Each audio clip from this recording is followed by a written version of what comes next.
بسم اللہ الرحمن الرحیم۔ السلام علیکم ورحمۃ اللہ وبرکاتہ۔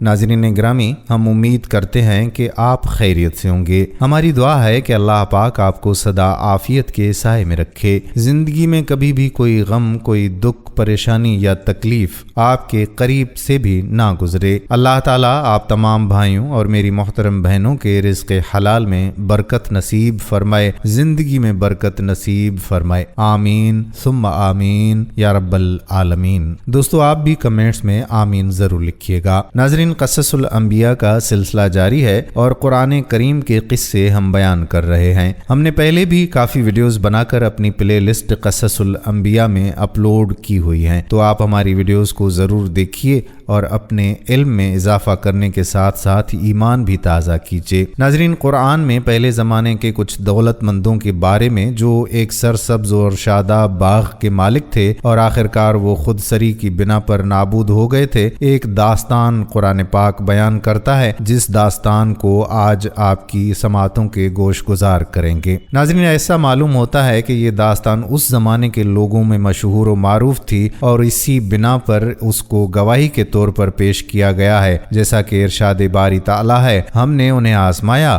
جیسا کہ ہم نے باغ والوں کی آزمائش کی تھی۔ یہ باغ کہاں تھا؟ عظیم شہر صنعاء کے قریب سرزمین یمن میں، یا سرزمین حبشہ میں، یا بنی اسرائیل کی سرزمین شام میں، یا طائف میں؟ اس بارے میں اختلافات ہیں، لیکن مشہور یمن ہی ہے۔ اس کا قصہ یہ ہے کہ یہ باغ ایک بوڑھے مرد مومن کی ملکیت تھا۔ وہ اپنی ضرورت کے مطابق اس میں سے لے لیا کرتا تھا اور باقی غریبوں اور حاجت مندوں کو دے دیا کرتا تھا۔ لیکن جب اس نے دنیا سے آنکھ بند کر لی اور مر گیا تو اس کے بیٹوں نے کہا کہ ہم اس باغ کی پیداوار کے زیادہ مستحق ہیں، چونکہ ہمارے عیال و اطفال زیادہ ہیں، لہٰذا ہم اپنے باپ کی طرح عمل نہیں کر سکتے۔ اس طرح انہوں نے یہ ارادہ کر لیا کہ ان تمام حاجت مندوں کو جو ہر سال اس سے فائدہ اٹھاتے تھے، ان سب کو محروم کر دیں۔ لہٰذا وہی ہوا جو قرآن میں بیان ہوا ہے۔ ارشاد ہوتا ہے، ہم نے انہیں آزمایا جب انہوں نے یہ قسم کھائی کہ باغ کے پھلوں کو صبح کے وقت حاجت مندوں کی نظریں بچا کر چنیں گے اور اس میں کسی قسم کا استثناء نہ کریں گے اور حاجت مندوں کے لیے کوئی چیز بھی نہ رہنے دیں گے۔ ان کا یہ ارادہ اس بات کی نشاندہی کرتا ہے کہ یہ کام ضرورت کی بنا پر نہیں تھا، بلکہ یہ ان کے بخل اور ضعیف ایمانی کی وجہ سے تھا، کیونکہ انسان چاہے کتنا ہی ضرورت مند کیوں نہ ہو، اگر وہ چاہے تو کثیر پیداوار والے باغ میں سے کچھ نہ کچھ حصہ حاجت مندوں کے لیے مخصوص کر سکتا ہے۔ اس کے بعد اسی بات کو جاری رکھتے ہوئے مزید ارشاد ہوتا ہے، رات کے وقت جب کہ وہ سوئے ہوئے تھے، تیرے پروردگار کا ایک گھیر لینے والا عذاب ان کے سارے باغ پر نازل ہو گیا۔ ایک جلانے والی آگ اور مرگ بار بجلی اس طرح سے اس کے اوپر مسلط ہوئی کہ وہ سرسبز و شاداب باغ رات کی مانند سیاہ اور تاریک ہو گیا اور مٹھی بھر راکھ کے سوا کچھ بھی باقی نہ بچا۔ بہرحال باغ کے مالکوں نے اس گمان سے کہ یہ پھلوں سے لدے ہوئے درخت اب تیار ہیں کہ ان کے پھل توڑ لیے جائیں، صبح ہوتے ہی ایک دوسرے کو پکارا۔ انہوں نے کہا، اگر تم باغ کے پھلوں کو توڑنا چاہتے ہو تو اپنے کھیت اور باغ کی طرف چلو۔ اسی طرح سے وہ اپنے باغ کی طرف چل پڑے اور وہ آہستہ آہستہ ایک دوسرے سے باتیں کر رہے تھے کہ اس بات کا خیال رکھو کہ ایک بھی فقیر تمہارے پاس نہ آنے پائے۔ اور وہ اس طرح سے آہستہ آہستہ باتیں کر رہے تھے کہ ان کی آواز کسی دوسرے کے کانوں تک نہ پہنچ جائے، کہیں ایسا نہ ہو کہ کوئی فقیر خبردار ہو جائے اور بچے کچے پھل چننے کے لیے یا اپنا پیٹ بھرنے کے لیے تھوڑا سا پھل لینے ان کے پاس نہ آ جائے۔ ایسا دکھائی دیتا ہے کہ ان کے باپ کے سابقہ نیک اعمال کی بنا پر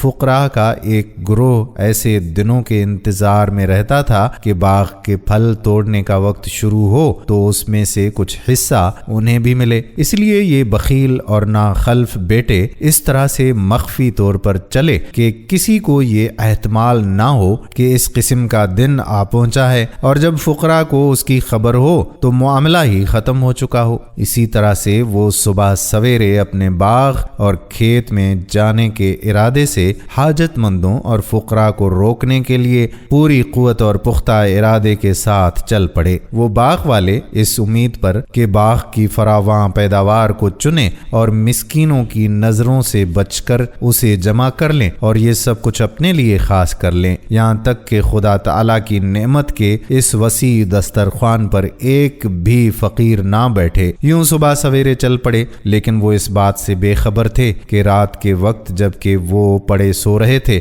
ایک مرگبار صاعقہ نے باغ کو ایک مٹھی بھر خاکستر میں تبدیل کر دیا ہے۔ قرآن پاک کہتا ہے جب انہوں نے اپنے باغ کو دیکھا تو اس کا حال اس طرح سے بگڑا ہوا تھا کہ انہوں نے کہا یہ ہمارا باغ نہیں، ہم تو راستہ بھول گئے ہیں۔ پھر انہوں نے مزید کہا بلکہ ہم تو حقیقت میں محروم ہیں، ہم چاہتے تھے کہ مساکین اور ضرورت مندوں کو محروم کریں، لیکن ہم تو خود سب سے زیادہ محروم ہو گئے ہیں، مادی منافع سے بھی محروم ہو گئے اور معنوی برکات سے بھی کہ جو راہ خدا میں خرچ کرنے اور حاجت مندوں کو دینے سے ہمارے ساتھ آتی۔ اسی اثنا میں ان میں سے ایک جو سب سے زیادہ عقل مند تھا، اس نے کہا کیا میں نے تم سے نہیں کہا تھا کہ تم خدا کی تسبیح کیوں نہیں کرتے؟ کیا میں نے نہیں کہا تھا کہ خدا کو عظمت کے ساتھ یاد کرو اور اس کی مخالفت سے بچو، اس کی نعمت کا شکر بجا لاؤ اور حاجت مندوں کو اپنے سوال سے بہرامند کرو؟ لیکن تم نے میری بات کو توجہ سے نہ سنا اور بدبختی کے گڑھے میں جا گرے۔ یہاں سے معلوم ہوتا ہے کہ ان میں ایک مرد مومن تھا